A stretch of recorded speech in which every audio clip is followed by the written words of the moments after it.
YouTube, coucou Alex. Salut. Bienvenue dans cette vidéo, pas du vendredi mais du mois. On vous prévient tout de suite s'il y a des petits problèmes de voix, c'est que on a un des deux micros qui a dit ciao la vie. Voilà, on va voir si on arrive à le sauver, mais pour l'instant on n'a qu'un seul micro. Voilà, on va commencer assez rapidement par des petites annonces qui sont que demain, de quand vous regardez la vidéo, donc en fait ça dépend. Le samedi 30. Oui. 30 mai, il y a la fête du jeu qui se passe sur le quai des Quéris, donc vers Darwin, là-bas, à l'ombre, sous les arbres et tout. Donc comme chaque année, on aura notre petit stand. Vous verrez, il y a un grand fanion jaune, une nappe jaune, et ça se peut même que Jeff ait son bob jaune avec des canards. Normalement, on est assez repérable, et il vous fera jouer à plein de jeux gratuitement sur place. Voilà, donc n'hésitez pas à aller le voir, et il y aura plein de choses à faire. Il n'y a pas que nous, il y a plein d'autres intervenants très très cool. Et je pense que c'est tout ce qu'il y avait à dire en intro. On va commencer tout de suite avec une super nouveauté qui est arrivée à la bourre techniquement, mais finalement bien à l'heure pour la vidéo de fin de mois, qui est Vroom. Un jeu qu'on avait adoré et déjà souligné quand on était rentré de Cannes. C'est un jeu de Antonin Bocara, illustré par Amélie Guinet. C'est un jeu de chez les Big Moustache Games. C'est leur deuxième jeu. Leur premier c'était Opération Zeb, qui était aussi, qui est toujours d'ailleurs un de nos gros coups de cœur de jeu d'ambiance. Là on va avoir un jeu de 3 à 6 joueurs, 15 minutes de partie, 8 en plus. C'est un jeu coopératif avec des petites voitures. Voilà. Vous voyez un peu Top 10, là le jeu coopératif avec des petites, avec des intensités. Bah, c'est un peu ça, mélangé à Petits Soldats aussi, où vous jouez sur la table avec ce que vous voulez comme objet. Bah, là ça va être pareil. De manière coopérative, on va faire une course de voitures. Chacun va gérer une voiture et on va mettre en place la piste, la ligne d'arrivée, en mettant ces deux petits plots où on veut sur notre surface de jeu. On peut la mettre très proche du départ. C'est compliqué. Voilà, lui mettre à une distance raisonnable. Hop! Et le but, c'est que on va faire 5 tours de piste en fait, 5 manches. Ouais, 5 manches. Et à la fin de ces 5 manches, il faut qu'il y ait minimum une voiture qui ait dépassé la ligne d'arrivée. Mais il ne faut pas qu'il y ait de voiture qui ait dépassé la ligne d'arrivée avant le 5e tour. Ok. On va chacun avoir une petite carte de vitesse qui va nous être distribuée secrètement. On la consulte, les valeurs vont de 1 à 7, sachant que le 7 c'est hyper rare, je crois même qu'il n'y en a qu'une. On regarde secrètement et la personne qui s'occupe de la voiture 1 va avancer sa voiture en premier, donc la voiture 1. Il n'a pas le droit de parler de sa valeur, bien évidemment. Il va poser son doigt et il doit avancer sa voiture sans à-coup, sans rien. C'est vraiment d'un seul coup, sans lâcher la voiture. Il doit l'avancer de la manière qu'il trouve en adéquation avec sa vitesse. Comme vous avez pu le voir, moi j'ai 1. Donc en vrai, si j'avais vraiment joué, j'aurais fait genre... Voilà. Les autres vont se dire, ok, elle a une petite vitesse. L'autre joueur qui joue la voiture bleue, lui va faire ça et va faire... Il va dire, wow! On n'a pas le droit de se dire les chiffres, mais bon, on peut un petit peu commencer à parier. On se dit, oh, toi t'as mis le champignon dès le début. Voilà. Une fois que tout le monde a avancé sa voiture, on va distribuer une nouvelle carte à chacun qu'on va consulter et on va encore une fois avancer sa voiture en conséquence. Sachant que c'est tout un jeu de jugement, de jauge, de jugement des autres, de jauger les autres, voilà. Parce que à l'avant-dernier tour, on va se dire, oulala, attention les gars, vous êtes déjà là. Faut que c'est le 4e tour, faut pas que vous dépassiez la ligne d'arrivée encore. Donc des fois ça flingue un peu la perception qu'on avait eue pendant la course. Et puis dernier tour, hop, j'ai moi qui est dépassé. Peut-être que aussi la bleue, elle a le droit d'avoir dépassé plus loin. Pourquoi? Parce qu'une fois qu'on a fini la course, on va révéler, en partant du plus à la ramasse, toutes les cartes qu'il a eues pendant ce tour, cette manche, et on va additionner. Alex? 9. 9, merci. Ok, il a 9. Il faut que lui, il est égal ou plus à 9. On va dire qu'il a, hop, hop, hop, et on va dire qu'il est pas trop nul, ça.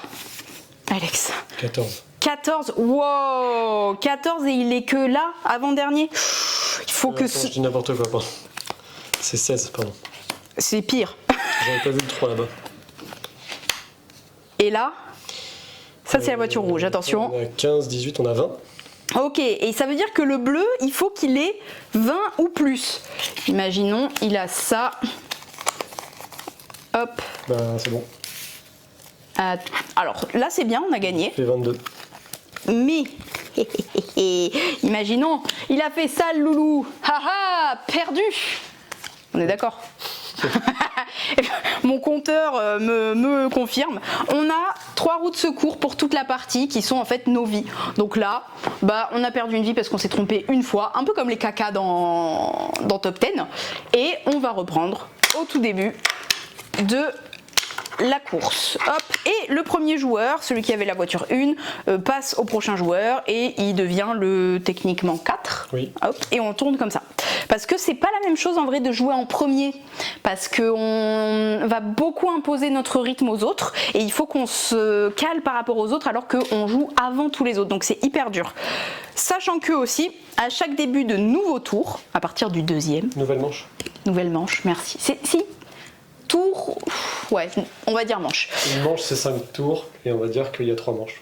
Voilà, il y a 3 manches. Il faut survivre 3 manches. On va révéler une contrainte. Celle-ci, c'est lors du dernier tour, les joueurs avancent leur voiture en même temps. Super chaud, tous en même temps, le dernier. On va devoir avancer sans pouvoir se mettre d'accord avant, donc on peut pas vraiment se positionner par rapport à ce que les autres ont fait. On a par exemple celui-ci, une partie du circuit doit avoir lieu sur la table, une autre sur le sol. Donc à un moment, il faudra que dans notre mouvement, on fasse hop, par terre et que plus tard, on revienne sur la table.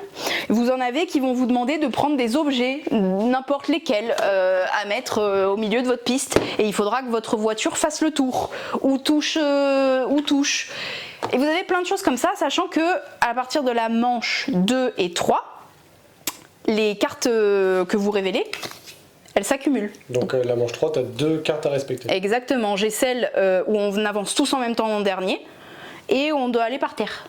Ça commence à être chaud. Ça, c'est le jeu de base qui est déjà extrêmement fun. Mais en plus dedans, vous avez plein de petites enveloppes de modules qui vont apporter des nouvelles règles et des nouveaux twists. Ce qui est trop bien, c'est qu'au dos, ils vous disent un peu l'ambiance du module. Donc voilà, lui il n'est pas super déjanté, mais par contre il rajoute beaucoup d'interactions. Effectivement, on peut se positionner, arriver en premier, ça a vraiment un impact sur le tour d'après. Lui il est vraiment déjanté, enfin il est assez équilibré, mais lui il est cool. C'était celui-là non, je sais plus. Je crois que celui-là on l'a pas fait. Celui-là, il y a une voiture fantôme qui va être jouée au hasard, mais pourtant il faudra bien qu'elle soit classée à la fin. On a la météo qui va faire que en plus des trucs de manche à chaque tour, vous aurez une carte qui va être tirée et qui va vous dire, c'est pas celle-là, qui va vous dire ah bah là il y a du vent. Quand il y a du vent, et ben il faut souffler sur sa voiture pour la faire avancer. Là, vous avez tous l'air très débiles. Quand il y a le brouillard, c'est les déplacements se font les yeux fermés. Voilà, des choses comme ça. Et donc, il y a plein de modules comme ça qui vont vraiment renouveler le jeu. Vous allez avoir plein de petits stickers pour aussi personnaliser vos magnifiques voitures. Comme vous pouvez le voir, elles sont magnifiques. Je crois qu'on leur a donné des noms. Voilà, Chili Moon.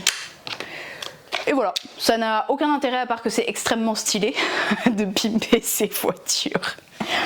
Voilà, c'était Vroom, un de nos coups de cœur de l'été, et pas que en vrai, mais moi je l'ai déjà sorti avec beaucoup de membres de ma famille et de mes amis de tout type, de tous horizons, tout type de joueurs, et pour l'instant ça a été l'unanimité. Voilà, on enchaîne avec toi Alex. Et on est parti maintenant, on va sur la Lune avec Moon Colony Bloodbath, le nouveau jeu de Donald Vaccarino, entre autres l'auteur de Dominion. On reste ici dans un deck building, du building un peu étrange. Hop, un jeu pour 1 à 5 joueurs à partir de 10 ans, non, à partir de 14 ans ils mettent, mais honnêtement je pense qu'à partir de 10 ans ça devrait aller. Il y a un peu de texte sur les cartes, mais en vrai ça va. Et ils mettent 45 minutes la partie. Effectivement, c'est un jeu dans lequel l'exécution est relativement simple. Par contre, il va y avoir beaucoup de petits combos à droite à gauche, beaucoup de réactions en chaîne, et ça pour le coup c'est ce qui est très satisfaisant. Dans ce jeu, pourquoi Moon Colony Bloodbath? Parce qu'en fait on va être sur la Lune, on va monter une colonie, et ça va être un bain de sang. Voilà, c'est résumé assez simplement dans le nom. L'idée c'est qu'en fait on va Donc c'est un jeu compétitif, on va essayer d'avoir le plus de population à la fin de la partie. Le problème c'est que cette population-là va au fur et à mesure de la partie se réduire drastiquement par rapport à nos choix. On va avoir la possibilité de construire des bâtiments, il va y avoir notamment des robots et des événements légèrement catastrophiques qui vont venir se glisser dans un paquet événements. Et lorsque les robots arrivent ou quand les événements catastrophiques tombent, on perd des habitants. Si jamais l'un de nous n'a plus d'habitants et n'a plus de carte devant soi, du coup c'est la fin de la partie. Cette personne perd et la personne qui a le plus d'habitants compte, la personne qui a juste le plus d'habitants gagne la partie. Comment se passe un tour de jeu? C'est extrêmement simple. Vous avez ici au début de la partie un paquet événement. On va retourner la première carte de ce paquet et on va résoudre ce qui est indiqué. Ici c'est une carte de départ, une carte de travail qui nous indique qu'on va pouvoir travailler. Donc simultanément, chacun va avoir son petit plateau ici. Donc moi j'ai le plateau vert. Et sur votre plateau, vous avez les différentes actions. Vous en avez 5 qui sont présentées ici. Et là, l'action qui m'est donnée de faire comme tous les autres simultanément, c'est de faire une action de travail. On a 4 petits jetons ici. J'en récupère un, je le mets sur le 1 et je fais l'une des 5 actions, présentes autour ici. On va pouvoir construire des cartes qui sont dans notre main au début et qu'on va pouvoir poser ici, moyennant de l'argent qu'on a ici et qu'on peut récupérer en exploitant. Autre action qu'on peut faire, c'est stocker, c'est prendre des petites marchandises comme ceci et les poser sur des cartes. Ça peut vous servir, mais je ne rentre pas trop dans le détail pour ça. Récolter, ça sert à avoir des pommes parce que c'est bien d'avoir des gens, mais il faut quand même pouvoir les nourrir. Et enfin, rechercher, ça permet de piocher des cartes dans un paquet pour récupérer des cartes de bâtiment. Je fais très rapidement le tour des actions. Construire, ça permet de jouer des cartes. Pour jouer des cartes, vous aurez un coût ici. Coût que vous allez dépenser en, j'allais dire millions de dollars, mais c'est pas ça. Ce sont des millions de dollars. Ils reviennent. C'est de l'argent. Vous dépensez le coût indiqué, vous posez la carte. Cette carte, elle vous donne, entre guillemets, des habitants ici. Cette carte-là, en fait, elle vaut pour 4 habitants. C'est-à-dire qu'à partir du moment où vous devrez perdre des bonhommes et que vous n'en avez plus, vous devrez détruire un bâtiment, et c'est là que les choses commencent à empirer, entre guillemets. Vous devrez détruire un bâtiment qui vous donne les bonhommes qui sont juste ici. Et vous les mettez sous forme de jetons dans votre zone de jeu. Hop. Ce qui est cool sur les bâtiments, c'est qu'en plus de ça, ils sont souvent associés à des couleurs. Donc le jaune, le bleu, c'est les couleurs que vous retrouvez autour ici pour vos actions. Donc si je fais l'action rechercher, je sais immédiatement par le code couleur que cette action se bonifie lorsque je fais l'action rechercher. Ici, je gagnerai 2 bonhommes, ce qui est plutôt cool. Voilà pour l'action construire. On a l'action stocker, comme je disais, de mettre des marchandises sur les cartes. On a l'action exploiter qui permet de gagner 4 argent, millions de dollars. Ici, on a récolter qui permet de gagner des pommes et rechercher qui permet de piocher 2 cartes. On continue. Une fois que tout le monde a réalisé l'action de travail, on va révéler la nouvelle carte. Une nouvelle action de travail. Je fais une deuxième action de travail. Je décide d'exploiter par exemple, etc. Les autres joueurs et joueuses font ce qu'ils veulent. Hop. Ici, on a une nouvelle carte qui est la mauvaise nouvelle. La mauvaise nouvelle, ça ajoute un événement. Ici, à côté, on a un petit paquet événements. Et ils sont triés de 1 à 13. Le 13e, ça enclenche la fin de la partie. L'événement numéro 1, c'est à table. Cet événement, on doit l'ajouter. Donc on l'ajoute où? Sur le paquet, tout simplement. Là, je vous donne en 1000, on va piocher la nouvelle carte. Qu'est-ce que c'est? C'est l'événement horrible qu'on a pioché. Alors pour l'instant, ça va, parce que c'est de payer. Vous voyez, l'événement, on va tous le résoudre en même temps. On paye une pomme par bâtiment que vous avez. Si j'en ai 2, je paye 2 pommes. Ensuite, on vous dit qu'il faut perdre autant d'habitants que de pommes non payées. Donc si j'avais pas payé parce que j'avais pas pu payer les pommes, je devais perdre les habitants. Et ensuite, seulement si j'ai tout payé, admettons j'avais réussi à tout payer, je gagnais 2 habitants. Donc vous avez intérêt à payer en général, ça vous donne des avantages. On va résoudre les cartes comme ceci, sachant que là je vous révèle un peu les cartes qu'il y a dedans, sachant que normalement il y aura aussi des cartes événements twist qu'on rajoute dedans, mais là j'en parle pas. Une fois qu'on a fait ça, en fait le paquet on va le remélanger pour une nouvelle manche. On aura tout mélangé et on révèle. Hop, à table, super. Ça tombe pile après que j'ai construit tous mes bâtiments. C'est vraiment top. Du coup je vais devoir payer. Si je peux pas, je fais résoudre la carte, etc. Mauvais timing, tu as dépensé toutes tes pommes. Exactement. Avant. Donc, l'avantage du jeu, là franchement, je vous ai presque tout expliqué. L'exécution du jeu, elle est méga simple. Par contre, ce qui est cool, c'est tous les événements qui vont arriver, c'est les petits twists que vous avez ici, qui seront ajoutés durant la partie. Donc là, par exemple, on a un fonds d'urgence qui vous dit que si vous avez moins de 5 millions, vous gagnez 3. Donc c'est cool, vous savez que c'est dans le jeu, donc autant dépenser. Mais bon, il faut aussi timer quand est-ce que ça tombe. Mais vous le savez pas. Exactement, parce qu'on remélange à chaque manche, donc c'est ça qui est cool. Plus 1 par série de 3 dans votre main, ça c'est cool, je vais faire des actions de recherche, je vais piocher, et comme ça quand ça tombe, du coup je vais pouvoir gagner des millions. Vous avez plein de petits twists comme ça qui vont arriver durant le jeu, et notamment il y a des événements qui vont rajouter des robots. Robots qui sont absolument adorables, puisqu'ils vont défoncer des personnages qui sont dans votre base lunaire, et qui en général vont même vous enlever de la marchandise. J'ai pas trop parlé des marchandises, mais en général c'est parce que les marchandises servent à comboter sur d'autres cartes. Je sais pas si j'en ai là, mais souvent il y a par exemple des cartes événements qui vont vous dire il faut payer des marchandises. Si vous n'avez pas de marchandises, vous devez perdre ça. Donc vous dites ok, là j'ai intérêt à créer un moteur de marchandises parce que sinon si j'en ai pas, je vais prendre cher. L'idée du jeu, c'est qu'en fait, vous êtes tous sous l'eau et vous êtes en train de retenir votre respiration. Le but du jeu étant de rester sous l'eau le plus longtemps possible, tout simplement. La fin est inévitable. Le but est d'être celui qui a pris le moins cher durant la partie, en gros. C'est ce qui donne aussi à Moon Colony Bloodbath un côté initié, ambiance, stratégique. Ah, c'est marrant parce que les premiers tours, on est vraiment genre oh bon ça va, Oui. easy peasy, hein, oh là là c'est tranquille, et puis d'un coup on comprend pas pourquoi, bam ça s'emballe, oh non j'ai perdu ça, C'est ça. oh non encore, oh là là, oh je suis pauvre, ah je meurs. Le début, vous voyez, c'est très très chill, vous comprenez pas trop le jeu, bah, je vais faire ça, on verra bien. Puis alors dès qu'il commence à y avoir le premier robot, les 3 premiers événements, les twists, ça devient le bordel. C'est ce qui est très cool dans Moon Colony. Il nous en reste plus beaucoup, il est en rupture, il doit revenir je dirais mi-juin, fin juin. Un truc Oh, comme ça. ça va, c'est pas pire Ça que va. des ruptures qui reviennent en octobre. Mais on n'en a pas beaucoup. Hein, donc pour entre personne. J'enchaîne sur To Me or Not To Me, That Is The Question, un jeu de Jérémy Soleil, illustré par Jenny-Laure Bémont et Jérémy Bémont. Un jeu d'ambiance pour 20 minutes de partie à partir de 10 ans, 3 à 6 joueurs, joueuses autour de la table. C'est un jeu qui me fait beaucoup penser à Just One, dans une autre, on va dire, une autre manière d'appréhender le jeu d'association d'idées et de devinettes. Ici, le but, ça va être de deviner votre mot. Votre mot, il est sur ce petit présentoir-là que vous avez devant vous. Chaque présentoir a un numéro, 1, 2, 3, 4, 5, 6, éventuellement si vous jouez à 6. Et on aura mis, évidemment, aléatoirement sur une pioche avec plein de mots. On aura glissé ici sur notre pancarte le mot sans que je le voie évidemment, parce que mon but c'est de trouver le mot. Et c'est un jeu coopératif, il faut qu'on ait chacun trouvé son mot. On va avoir ceux-ci qui sont des espèces de vies en fait finalement, parce que quand on va tenter de trouver le mot, si on ne trouve pas, on perd des vies entre guillemets. L'idée c'est que, à mon tour de jeu, soit je tente de deviner le mot parce que j'ai suffisamment d'indices pour trouver mon mot, et je tente, si j'ai bon, tant mieux, si j'ai pas bon, tant pis on perd une vie et on risque de perdre la partie. Soit du coup, j'ai des cartes, à moi. Donc là on voit que j'ai une carte 1, c'est moi le joueur 1, j'en ai plusieurs au début de la partie. Soit du coup je vais pouvoir donner un indice, c'est-à-dire que je vais écrire un mot qui peut potentiellement aider quelqu'un à trouver son mot. Donc là je vois que par exemple, à cette manche-là, un joueur a mis fourchette, un joueur a mis lame, un joueur a mis primate, un joueur a mis volcan et un joueur a mis gluten. Là vous allez comprendre la réflexion. C'est que typiquement, moi je vois 3 mots sur 4, évidemment je vois pas le mien. Fourchette et lame, je les associe ensemble, pourquoi ? Parce que je me doute que c'est pour aider notre copain qui lui a couteau. Donc ces indices-là ne sont pas pour moi. Primate semble plutôt être en adéquation avec singe, donc c'est sûrement pour lui. Gluten semble correspondre à pain. Et enfin il reste volcan, dont je n'ai absolument aucune idée pour qui c'est. Donc très certainement ça doit être pour moi l'indice. En lien avec volcan, je pourrais me dire mais il y a plein de choses en fait. Qu'est-ce que je veux dire avec volcan ? Ça peut être feu, ça peut être lave, ça peut être caillou, ça peut être plein de choses. Éruption. Éruption par exemple.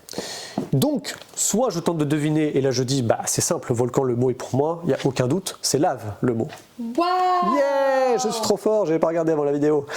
Donc évidemment, là j'ai gagné et du coup je pourrais aider les autres aussi durant la partie, mais au moins moi j'ai trouvé mon mot. Ou alors je me dis non, c'est trop risqué, je vais écrire un mot et je vais l'ajouter. Par exemple, je me dis, bah tiens, là je vais écrire blé et je le pose. Et je dis rien d'autre, j'ai juste mis blé. T'es nul, t'aurais dû mettre baguette. Et voilà, vous avez le principe de ce jeu. Juger De les... critiquer les autres, exactement. Mais vraiment juger les indices. C'est ça qui est bien dans les jeux d'ambiance. Vous êtes limité en C'est ça. indices. Et du coup, vous pouvez pointer les autres quand ils jouent mal et leur dire qu'ils sont mauvais. C'est très important dans un jeu de société. T'es mauvais, bouh. T'es mauvais, tu vois. Farine là. Donc, moi j'ai fait ça et du coup, je me doute que la personne qui a pain va se dire bah, attends, fourchette, lame, primate, volcan, je vois pas trop. Par contre, gluten et blé, ça peut me parler. Quoique blé et fourchette, peut-être ça peut être en lien, etc. Vous avez compris le concept du jeu. Moi, je trouve ça extrêmement brillant parce qu'en fait, à partir du moment où vous faites un tour de jeu, comme pour Fiesta de los Muertos ou comme pour Vroom finalement, une fois que vous avez fait un tour de jeu, ou comme Just One, bah en fait vous avez compris le jeu. Et après il vous suffit d'être un peu malin sur les mots que vous allez choisir. Mettez pas des mots comme là par exemple gluten et fourchette. Et ça peut... bah, y a une personne qui peut se dire bah, je pense que mon mot c'est riz par exemple. Ou pâte, tu vois ce que je veux dire ? Parce que bon, il y a du gluten et puis il y a des fourchettes. Tu vois ce que je veux dire ? Un repas par exemple, ça peut être un repas. Je pense que ça c'est un repas par exemple. Non mais tu vois pas ton mot, rappelle-toi que tu ne vois pas ton mot. Non mais, oh là là là là, non mais sincèrement, qui est cet homme ? Il réfléchit bizarrement cet homme. Hein. C'est ce que je veux dire, faites attention aux mots que vous choisissez parce que ça peut avoir une double signification et qui peut impacter du coup la réflexion de vos alliés, mais pas à votre avantage. Voilà pour To Me or Not To Me de chez Banquise Éditions et c'est toi qui prends la relève.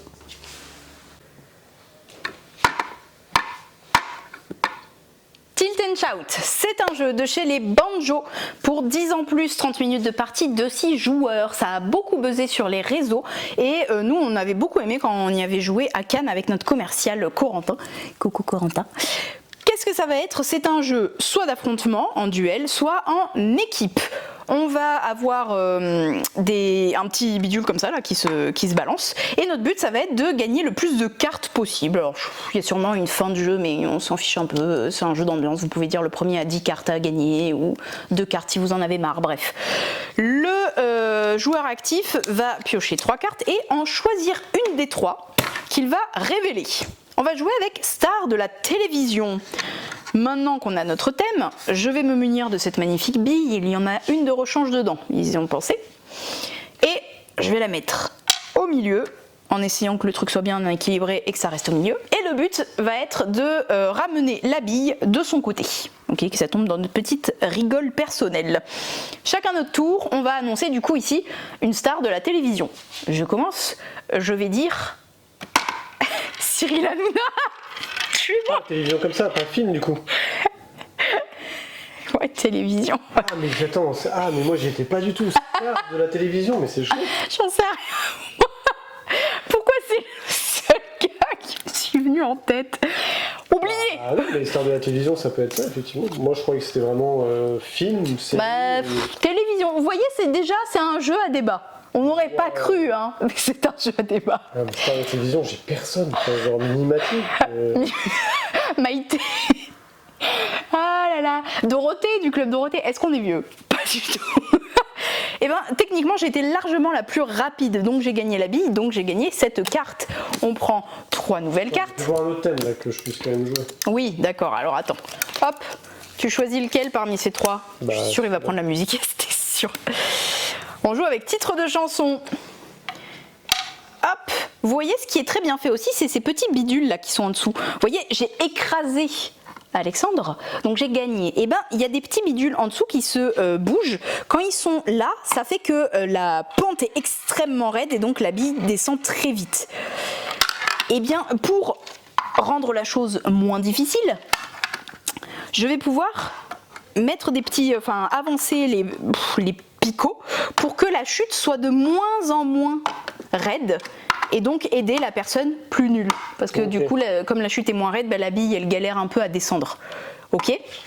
Donc du coup, hop, moi maintenant ça va un peu plus galérer à descendre de mon côté, donc ce sera plus facile pour toi Alexandre. Tu penses que tu vas y arriver cette fois? Voilà, un titre de chanson, oui. Allez, vas-y. Let It Be. On est parti sur Sunflower. Yesterday. J'ai stressé. Et j'en avais plein d'autres. Oui, t'as choisi un artiste tricheur et après il a tout balancé. C'est ce genre de jeu où vous avez plein de vocabulaire et une fois que vous êtes dans la panique, vous n'avez plus rien. Ça me fait penser à Tapple qui était notre autre banger de l'été de l'année dernière, qui était aussi un jeu de lettres et de petits bacs rapidité avec un gros bidule qui faisait beaucoup de bruit quand on appuyait dessus. Ça fait toc tac toc tac. C'est pareil, ça fait un peu moins de bruit, un peu moins. On enchaîne avec Paléolino, c'est la version enfant du jeu Paléo, le jeu coopératif qui est toujours ici coopératif pour enfants à partir de 5 ans, 1 à 4 joueurs, 15 minutes de partie. Le but, construire ensemble le village et donc réussir à construire 5 bâtiments qui sont ici. Vous voyez, 10 bâtiments, je ne sais pas compter, il y a 10 encoches, donc remplir les 10 encoches avant que le distributeur de ressources ne soit vide. Ok ? Chacun se munit d'un petit plateau enfant et au premier joueur de jouer, il secoue et après il secoue jusqu'à ce qu'il y ait des ressources qui sortent et il a le droit de le faire 2 fois. Enfin il a le droit, il doit le faire 2 fois, il laisse pas le choix. Il prend les ressources, il va les mettre là-dedans et il regarde où elles tombent. Ok, donc on s'est dit il y a une baie qui est tombée là-dedans. Voilà, merci. Et un bois qui est tombé là-dedans. Super, merci, c'est pas du tout au bon endroit. Et là maintenant je vais regarder ce dont on a besoin pour construire les bâtiments. Je n'ai le droit qu'aux 2 bâtiments du dessus, hein. Je n'ai pas le droit d'aller chercher en dessous. Donc on se dit là il y a une baie qui est tombée à gauche et un bois qui est tombé à droite. Bon, on va peut-être aller chercher la baie. Hein. Au moins on est sûr que là-dedans il y a une baie. Hop, j'ouvre le tiroir. Waouh! Alors oui, il y avait déjà des ressources dedans. C'était pas le début de partie en fait. Je les récupère toutes. J'ai le droit de les dépenser Sauf que, oh, nul, je peux pas payer lui parce qu'il me manque un bout de bois. Bon, bah je suis obligée, malgré tout ça, je suis obligée de construire que ça. La ressource utilisée est défaussée dans le trou là, hop, et on a construit le petit panier. Et ça, on l'a perdu, ça. Ça, on l'a perdu. Et ça, tout ça, eh ben, j'ai le droit de récupérer une ressource que je mets dans mon sac à dos. Tout le reste... Celle-ci. Pourquoi? On en a pas besoin. Ah ben oui, et c'est bien la coopération, hein. On réfléchit ensemble. Hop, par contre je balance les 3 autres, Ah bah ça oui, c'est bah. pas ouf hein, pour la fin de partie. Et c'est au prochain joueur de tirer 2 petites ressources et de les faire glisser. Et on continue comme ça, sachant que les sacs à dos peuvent servir pour tout le monde. Ah c'est nul, il n'y a que des pierres qui sont tombées, on n'a pas besoin de pierres. On va essayer là. Ah ah, ça ne sert à rien. Oh non, je suis trop nulle. Enfin non, c'est pas nul, c'est du hasard. Mais on va dire que c'est bon. Regardez, hop. On va dire que c'est bon. Regardez comment c'est bon. J'ai choisi le bon tiroir. Hein. Évidemment, vous n'avez pas le droit de faire ça dans le jeu. Ça s'appelle de la triche. Bouh, la tricheuse. C'est de la mémoire. Hein. Ce jeu, c'est de la mémoire techniquement. Un peu de chance aussi à la dégringolade des petites ressources. Mais le sac à dos sert aussi à aider nos poteaux. Par exemple... Là, mon poteau, il a réussi à avoir 2 baies, mais bah, vous voyez, il n'y a pas de petit bout de bois. Ça tombe bien, moi j'ai un bout de bois. Je peux lui dire, bah tiens, je t'aide. Donc du coup, grâce à mon aide, hop, on a construit ça et on défausse ça. Sachant que le sac à dos peut aussi me servir à moi, il n'est pas réservé qu'à l'aide d'autrui, je peux me servir de ma propre ressource. On a donc les baies, les petits bouts de bois, les cailloux, qu'on a un peu trop vus, hein, et les cristaux qui eux sont des jokers et qui peuvent être la ressource que vous voulez. Voilà, on continue comme ça jusqu'à ce qu'on ait soit rempli le village, soit qu'on ait vidé le distributeur. Et on enchaîne avec la partie qui fait tchou, on va très vite. Et on enchaîne avec une partie rapido parce que il y a 400 milliards de trucs, là on est en train de regarder la pile. Ouais. Quelle idée d'avoir fait ce format où on explique tout juste une fois à la fin de chaque mois. Ouais. Allez, on va commencer, vas-y, envoie la sauce. Pour les copains. 2 pommes, 3 copains, nouvelle boîte pour le jeu de pommes, 3 pains, de jeu d'observation, rapidité et d'annonce. C'est exactement le même jeu, c'est juste que là vous allez avoir des nouvelles cartes. Voilà, comme 2 pommes, 3... Pépin le bref. Voilà, c'est... Faut être bref. Ouais, en fait, faut juste dire les chiffres. Faut dire 3, 4. Voilà. Il y a les pom-pom girls, elles sont drôles, il faut dire les chiffres avec des... Avec des mains. 4. Enfin, pomme. Pain. Ah, ok, on dit les chiffres, mais que des trucs comme ça. Voilà. Ensuite, jumeaux. Jumeaux. C'est un mouton. En gros, c'est juste que là, en fait, il y a une personne qui met une carte au milieu et il faut être le plus rapide à proposer une carte avec un mot qui pourrait matcher. Une fois que j'ai posé la carte, on fait 1, 2, 3 et avec le propriétaire de la carte d'origine, on doit donner un mot qui les relie les deux. Par exemple, là, le joueur disait liquide. Moi, j'ai rajouté blanc. Alors, 1, 2, 3... Les. Ouais, j'aurais pas dit ça, mais. Moi non plus. Je vais pas le dire non plus. Voilà. Là, il y a aussi un autre exemple. J'aurais jamais mis cet exemple, hein, mais l'autre exemple, c'est fruits jaunes. 3, 2, 1. Citron. On a dit citron. Oui, dit citron, banane. Voilà. Si on est d'accord, tous les deux, on défausse une carte. Le but est d'être le premier à s'être débarrassé de ces 5 cartes. Si on n'est pas d'accord, on défausse les cartes qui étaient en jeu, mais on repioche des cartes. Saucisse c'était chipot. Bah non, barbecue. Et il y en avait un, c'était beauf et activité. Et alors 1, 2, 3, barbecue. Activité, c'est pas une activité les temps, à part taper. Ils n'ont pas d'activité. Ah si, tire sur mon doigt, c'est une activité. Dans l'exemple, il mettait pétanque. Je te rappelle pas, c'est les vieux. Mais ça va aussi. Il y a quoi? Il y a barbecue, bière, match. Voilà, c'était jumeaux. Carte étoile, c'est le château combo / skijo des petits. Mais en vrai qui est assez intéressant même pour adultes. On a sa petite grille devant soi face cachée et on va pouvoir piocher une nouvelle carte et l'échanger avec une face cachée. Jusque là c'est du skyjo. C'est jusque là vous avez des petites cartes qui ont des effets, qui vont avoir des petites pièces d'or dessus. C'est cool d'avoir des pièces d'or, c'est ce qui fait des points. Souvent ils ont des moitiés de pièces et il faut les connecter entre elles pour... Et après vous avez des petits trucs qui font des combos genre l'éleveuse de loups, elle gagne des pièces en fonction de combien vous avez de loups dans votre grille. C'est vraiment plutôt un château combo des petits, mais avec ce truc de grille face cachée du skyjo. C'est peut-être même plus dynamique qu'un skyjo d'ailleurs. Ah oui, largement. Et il y a des petits combos dedans, donc ça même rend mieux. Ah oui, mais c'est pour ça que je dis même pour adultes, je trouve bien. Hein, c'est 6 ans plus, moi je trouve que pour adultes c'est très bien. Je reste chez Gigamic. Hop. Ah, Medievalon, j'adore ce jeu. Je vous l'aurais présenté en détail si j'avais eu la démo, mais Jeff l'a embarqué pour le festival, enfin la fête du jeu, donc malheureusement je l'ai pas. Mais c'est le jeu de cette famille des méchants, mais très mignon. Voilà. Le but était de la première personne à avoir réuni 3 guildes, les guildes étant composées de 3 cartes de même type. Vous avez la guilde des marchands, des mendiants, des sorciers, etc. À votre tour, vous pouvez jouer une carte. Juste pour son pouvoir, chaque guilde a un pouvoir spécifique. Mais elle est défaussée du coup. Elle est défaussée, vous la balancez. Soit vous jouez minimum 3 cartes d'une même famille, ça vous crée une guilde et vous activez son pouvoir. Soit vous renforcez une guilde, donc vous rajoutez une carte dans une guilde correspondante et vous réactivez le pouvoir de cette guilde-là. Sachant que sinon, c'est très simple. Hein, ce qui va faire le sel du jeu, c'est les effets qui sont de buter quelqu'un dans une guilde adverse, lui voler, puis repiocher, des choses comme ça. Sachant que si à un moment on vous bute une carte et que votre guilde a moins de 3 cartes, vous reprenez votre guilde en main. C'est pour ça qu'il y a l'action de renforcer une guilde qui peut être intéressante pour qu'elle soit moins facilement butable. C'est un jeu de cette famille avec des pouvoirs quoi en fait. Et puis le design est génial. Enfin vraiment moi ça me fait penser à du Adventure Time un peu. Oui. Pour ceux qui ont la ref. Ipso, ça c'est une sorte de... non en fait je sais pas. Chacun va avoir sa petite pyramide devant soi. Tu peux leur montrer juste le dos s'il te plaît. Chacun a sa pyramide. Le but c'est de faire le plus de points de victoire possible. À notre tour on va, on va récupérer une des 2 cartes révélées du centre de la table et remplacer une de nos cartes face cachée par celle-ci. Sachant que le but c'est pour faire des points il faut que notre ligne, chaque ligne, soit en ordre croissant de gauche à droite. Donc il y a un peu de prise de risque, d'optimisation et de vous croiser les doigts. Je crois que c'était hors champ mais ça a volé jusqu'au plafond. Dinop.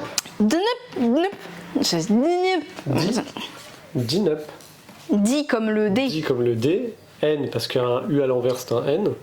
Up comme up. Ouais. Parce que c'est up en version down. Oui. Et du coup plutôt que de dire le, et tu dis Dinop. Voilà. C'est le nouveau Skyjo Flip 7. Alors, moi personnellement, je pense pas parce qu'il est quand même vachement plus complexe que les.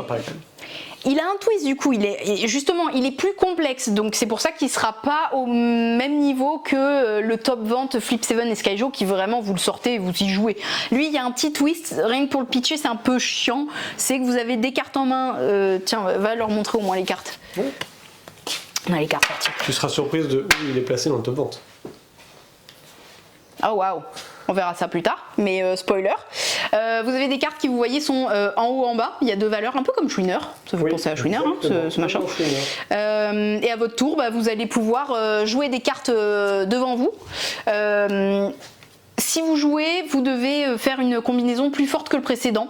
Genre en gros j'ai joué un 1 tout seul, la prochaine personne doit forcément... Non allez, j'ai joué un 8 tout seul. La prochaine personne, si elle joue une seule carte, il faut que ce soit supérieur à 8, sinon elle n'a pas le droit de jouer. Par contre, elle peut jouer un double 1. Ce sera quand même plus fort que moi parce que c'est un double. Mais moi je reste en jeu parce que... C'est les combinaisons qui s'affrontent en fait. Voilà, moi je suis en solo. Si par contre quelqu'un met un 9 solo, il est plus fort que mon, j'avais dit quoi, 7 ou 8, je sais plus, 8. Que mon 8. Donc si quelqu'un me bat, je récupère la carte et je la retourne. Et donc ça fait une nouvelle valeur. Peut-être que ça m'arrangeait, que j'attendais, que j'espérais que quelqu'un me sabre. Mais ce qui est intéressant aussi, c'est que vous pouvez jouer dans la combinaison de quelqu'un. Renforcer la combinaison. Voilà, par exemple, la personne juste après moi avait fait une combinaison de double 1. Moi j'avais fait mon seul 7 tout seul et quelqu'un vient et me met un 7 sur moi, on jarte le double 1 puisqu'un double 7 c'est plus fort. Il récupère dans sa main. Et en plus toi qui as participé à ma combinaison, quoi qu'il arrive à ma combinaison, que je la reprenne en main ou qu'elle soit défaussée parce qu'elle a survécu un tour sans se faire jarter, toi c'est bon, elle est plus à toi, tu t'en es défaussé. C'est vrai. Voilà, c'est à peu près tout. Mais vous voyez, il y a quand même un peu plus que juste vous retourner une carte et si vous l'avez déjà devant vous, vous êtes mort et sinon ça fait des points. Voilà. Ensuite. Il y a ça. Ah oui, une extension. Bravo. Je fais les extensions. Là. Bah oui, au milieu comme ça. Extension pour Haiku, le petit jeu coopératif, non pas coopératif, si coopératif, de poèmes japonais. Là ça vous rajoute 48 estampes, cette fois sur l'artiste Okusai, qui y avait déjà Hiroshige, Kigo, Et voilà, et donc maintenant on est au Kusai.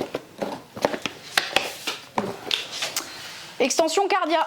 Oui, petit booster. Cardia, le jeu de duel. Là, vous avez des nouvelles cartes qui s'appellent les protecteurs qui vont intervenir un duel sur 2 et qui vont activer leur pouvoir si un des joueurs a joué une carte de leur faction. En gros. Voilà.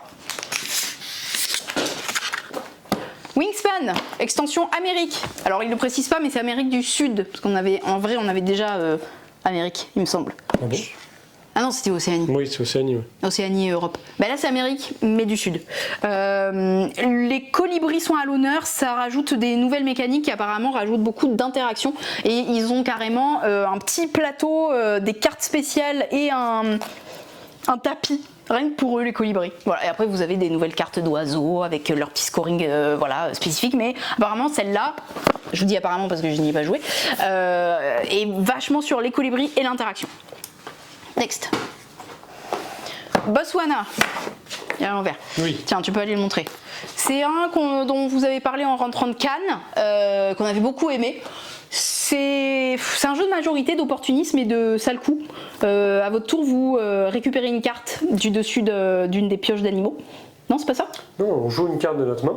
Oui, pardon, c'est ça. On joue une carte de notre main devant nous pour créer une collection.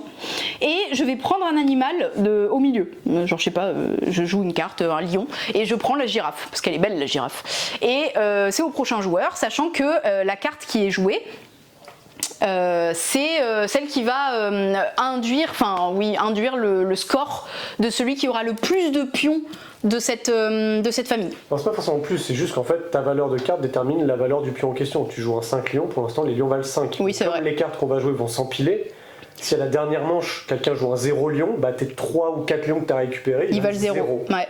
C'est pour ça qu'il vaut mieux pas jouer une grosse valeur dès le début, parce qu'elle va forcément être recouverte. Donc, Tu peux cramer la girafe et prendre des hippopotames. c'est vrai, c'est pour ça que je vous ai dit ça le coup, c'est que vous pouvez totalement griller les autres. Et ouais, je me souviens, on avait bien ragé. Enfin, moi j'aime beaucoup. Moi j'avais. Simple, efficace. Ouais. Et les pions, ils étaient quand même. Les pions, ils sont trop beaux. Hein. C'est méchant. Gros pions en bois comme as là, trop beau. Ensuite, bah tu vas pouvoir montrer quand même le dos parce qu'il est joli. Oui. Je vais être très rapide, succincte. Jeu de deck building, de gestion de ressources, où vous allez gérer un peu votre création de thé, donc cueillette, le faire pas fermenter mais sécher en gros, de différentes manières pour que il rapporte plus ou moins de points et qu'il soit digne de l'empereur. Il y a tout un système de vos cartes, les cartes qui sont, vous allez empiler des cartes devant vous et la carte qui est le plus en bas va induire, c'est pas induire, c'est impacter, le terme que je cherchais depuis tout à l'heure, va impacter la puissance de votre carte qui est au sommet. Voilà, je peux pas plus vous en dire. J'ai joué il y a 6 mois et c'est très bien.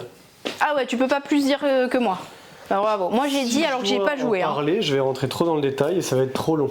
Mais c'est très bien, Tea Garden. On est d'accord, il faut faut que les feuilles de thé elles avancent dans les petits paniers là. Oui, il y a un côté un peu board building aussi, et effectivement, il faut faire vieillir le thé si vous voulez le vendre plus offrant. Il y a un côté un peu comme dans viticulture où il faut vieillir le vin. Mais vous mélangez pas le vin rouge et vraiment pour faire du rosé, hein. Ça marche pas par contre. Et là, on peut mélanger les différents thés ou c'est vraiment que du thé vert? Oui, tu peux, parce que des fois, il y en a qui te demandent des feuilles brunes et des feuilles vertes. Tu as le droit de mélanger, ça dépend des commandes en fait. Ok.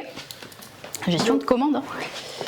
Quirkle Flex, c'est un Quirkle qui, cette fois, on peut jouer aussi en diagonale. En plus de ligne, colonne, vous pouvez maintenant faire des diagonales. Cette fois, c'est... et en plus, vous avez des tuiles bicolores. Voilà. C'est tout. Les bancs noir et blanc ne sont pas des couleurs, donc ils appellent ça bicolore. Mais... Oui, c'est ça, c'est vrai. Bah ouais. Mais c'est tout. C'est peut-être le petit twist qui fait la différence. Hein. Et encore, Rainer Knizia, c'est pas possible. Bah, bien sûr. C'est un jeu à part entière, hein, c'est pas une extension. Donc vous prenez ce jeu, c'est un nouveau jeu. Quirkle Flex. Voilà. Hop, on reste dans les valeurs sûres. Enfin, les valeurs sûres, les grandes licences. Ah oui, les grandes licences. Il y a oui, voilà. Andorre, c'est une boîte indépendante, mais dans l'histoire, ça peut faire suite si vous avez déjà joué à l'ancienne boîte de la nouvelle campagne qui était. C'est pas Voyage vers le Nord parce que c'est la deuxième, la troisième. C'était un truc dans l'hiver, je sais plus comment il s'appelait. La grosse boîte juste avant d'hiver qui était aussi une boîte indépendante à campagne. Et bien là aussi, c'est une boîte indépendante à campagne. Oui. Voilà, nouvelle campagne, c'est Avec tout. nouveaux bateaux, nouveaux personnages, nouveaux ennemis. Exactement, nouvelle Nouveau fun. histoire. Hop, on reste dans les grosses boîtes. Toujours chez Yellow. Toujours un peu histoire finalement, hein. C'est Star Realms et dedans il y a 12 scénarios, c'est un Star Realms Legacy, vous allez pouvoir, alors il y a du deck building mais vous allez pouvoir coller des stickers sur vos cartes, sur le plateau, c'est un vrai Legacy, hein. C'est à la fin le jeu vous pouvez le cramer ou l'afficher ou le jeter ou l'offrir mais la personne ne pourra pas y jouer, voilà c'est un jeu vraiment destructible et c'est ciao à la fin mais ça fait une grosse expérience de jeu quand même, voilà. Ensuite, Toujours chez Yellow. toujours chez Yellow. Pour ceux qui connaissent le jeu vidéo Balatro, voilà, tout le monde dit que c'est Balatro, mais en jeu de société. C'est du solo ou de coopératif sur un système de poker et à défi évolutif. Voilà. Allez. Adamastor, aussi un solo. Vous allez explorer des terres lointaines, vous êtes un capitaine de bateau, vous partez dans des terres inconnues et vous allez devoir gérer la folie de votre équipage parce que vous allez sûrement aller dans des endroits où il fallait pas aller pour les humains.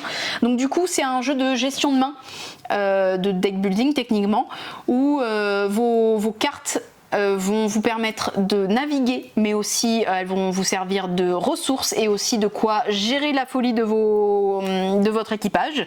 Et en plus, vous aurez des événements qui vont bien évidemment ne pas du tout vous aider parce que c'est que du catastrophique là-dedans.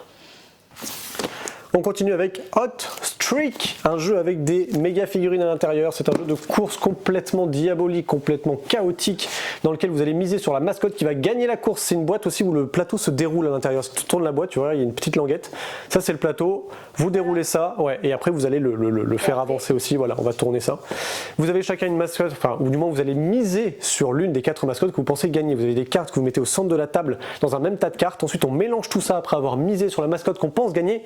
Vous tirez les cartes une par une, vous résolvez ce qui se passe. Il y en a une qui avance de 2 cases, l'autre qui se tourne, l'autre qui avance dans le mauvais sens, l'autre qui se casse la gueule, l'autre qui remonte, l'autre qui se re-avance et l'autre qui se recasse la gueule.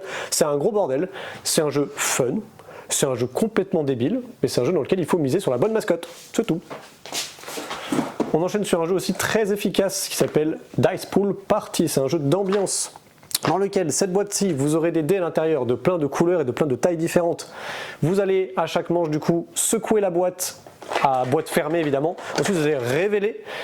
Vous comptez 1, 2, 3, vous refermez la boîte et ensuite vous choisissez sur quoi vous scorez. Est-ce que vous scorez tous les dés blancs? Est-ce que vous scorez tous les dés de valeur 4? Est-ce que vous scorez tous les dés de valeur 2? Vous allez à chaque fois choisir, puis ensuite vous révélez de nouveau et vous regardez ce que vous marquez. Par exemple là je me dis, bah tiens visuellement j'ai vu, je pense au moins 4-4, donc j'ai au moins 16 points. On va révéler. Effectivement, il n'y avait pas 4-4, il y en avait 3, j'en ai compté un de trop, j'ai confondu un 4 avec un 5, bah du coup je marque 12 points. Une fois que j'ai scoré les 4, je ne pourrai plus les rescorer, comme pour un jeu de Yams par exemple, une fois que vous avez scoré une combinaison, c'est foutu. On a Pan qui est un nouveau jeu dans la gamme Biseau de chez Gigamic, un jeu en fait de draft, de gestion de ressources. Vous allez drafter des oiseaux, chaque oiseau vous fait des points en fonction de ce qui est marqué dessus. Chaque oiseau va surtout exiger des ressources, c'est soit de la viande, soit de la plante de mémoire, et en fait vous devez les placer aux différents endroits et surtout gérer la nourriture pour marquer et optimiser au mieux les vols d'oiseaux que vous aurez. Les envolés, exactement, c'était le terme. On enchaîne avec un jeu que pour 2, un jeu qui peut plaire à tous les joueurs de Agent Avenue, puisqu'ici maintenant c'est l'ère des masques de chez Blind Cook. Dans l'ère des masques, vous aurez différentes cartes de couleurs, il y a du violet, du jaune, du vert, du rouge et plein d'autres cartes qu'Alice est en train d'aller chercher, donc j'ai oublié les couleurs qui correspondent à des personnages. C'est un jeu de bluff. Au début de la partie on commence avec 2 cartes chacun, ça peut être du coup des cartes de même couleur ou de couleurs différentes. Le but du jeu c'est d'avoir 4 cartes d'une même couleur. Une fois que j'ai ces 4 cartes de même couleur, je gagne la partie et pour ce faire à chaque tour je joue une carte face cachée devant moi et je propose à mon adversaire de tenter de la deviner. Soit il peut se défiler, dans ce cas là je jouerai la carte et je ferai son pouvoir forcément. Donc il y a différents pouvoirs mais je rentre pas trop dans les détails parce que sinon on n'aura jamais le temps de présenter tout le reste. Mais en gros vous allez avoir des cartes qui vous permettent de repiocher, des cartes qui permettent de supprimer des cartes adverses. L'adversaire peut tenter de deviner ma carte, s'il y arrive, bah du coup je perds cette carte là, malheureusement je ne la jouerai pas. Par contre si lui il n'arrive pas à la deviner, moi je peux la jouer et j'active son pouvoir. Donc c'est vraiment un truc assez standard, c'est vraiment un jeu de bluff très simple, très efficace. C'est pour ça que je parlais de Agent Avenue, c'est qu'il y a vraiment cette comparaison qu'on peut faire parce que ça va à l'essentiel.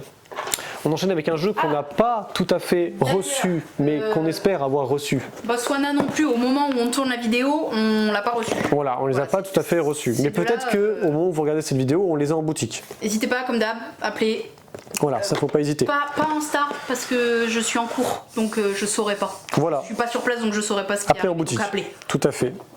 San, du coup, qui s'écrit San, mais il vaut mieux prononcer San si on se rappelle comment vous parlez. En japonais. Tout à fait. Et pourquoi 3 ? Parce qu'il y a 3 manières de gagner les parties dans San et il y a en plus 3 factions. Il y a beaucoup de règles de 3 dans San. Un jeu que pour 2 de Jules Messot et de Martin, j'ai oublié son nom parce que je l'ai vu de la dernière fois, Martin Montergnol. Montagnol d'ailleurs, tu me diras comment on dit. C'est un jeu de deck building dans lequel vous allez avoir une rivière de cartes évidemment au centre de la table. Ces cartes-là correspondent effectivement à une rivière de cartes qu'on peut acheter, mais c'est également un parcours que vous allez tenter de franchir. Il y a 3 manières de gagner, soit avec les rouges, c'est le piratage informatique. Si vous arrivez à pirater les cartes jusqu'au bout, vous gagnez la partie. Vous avez la corruption. Quand vous allez corrompre des cartes, vous allez notamment pouvoir les mettre face cachée de votre côté. Et quand vous aurez corrompu un certain nombre de cartes, vous gagnez la partie également. Et je crois que la dernière, c'est l'avancée. Grâce aux cartes bleues, vous allez pouvoir avancer votre petit pion sur la rivière de cartes. Et si vous arrivez jusqu'à la base adverse, et bien vous gagnez immédiatement la partie. On a presque plus de batterie. Ah, on a presque plus de batterie. Bah, du coup, on va essayer de voir si on peut avoir une nouvelle batterie. Page de publicité.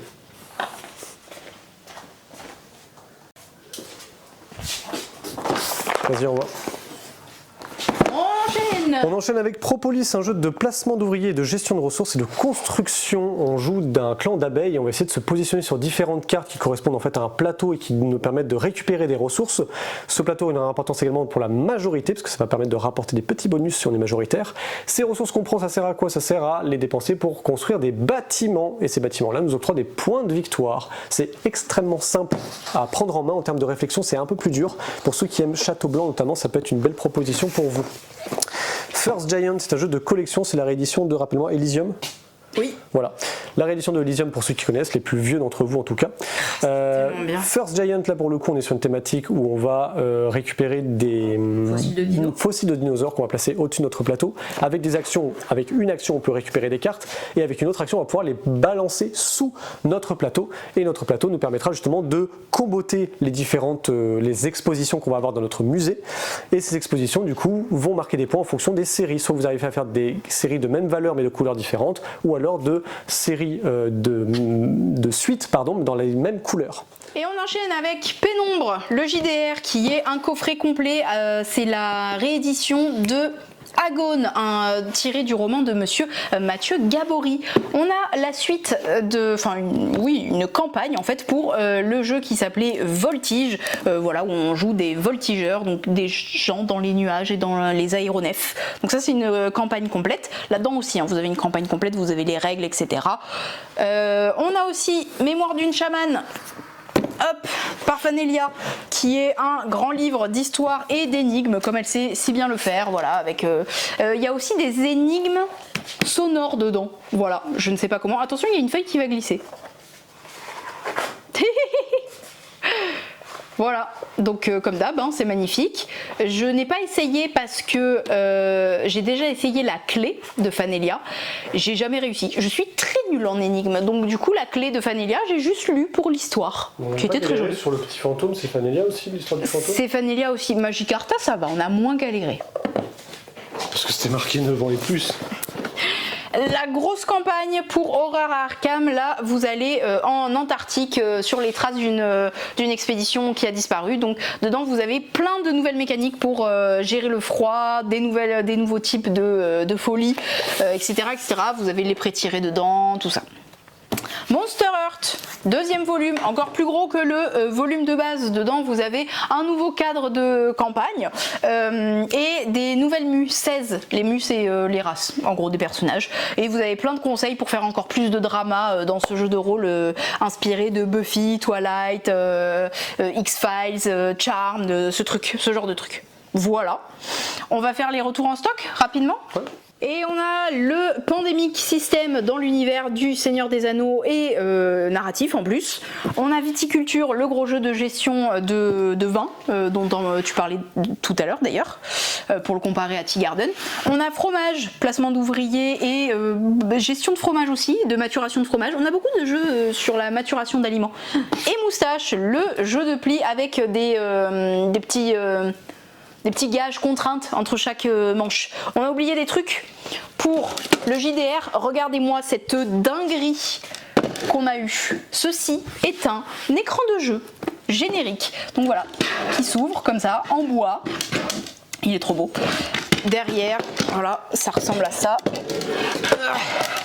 C'est vraiment trop beau. Vous avez les petits magnettes qui sont inclus dedans, pas les dépliants pour Christophe, maître du jeu professionnel, hein, ça c'est pas inclus dedans.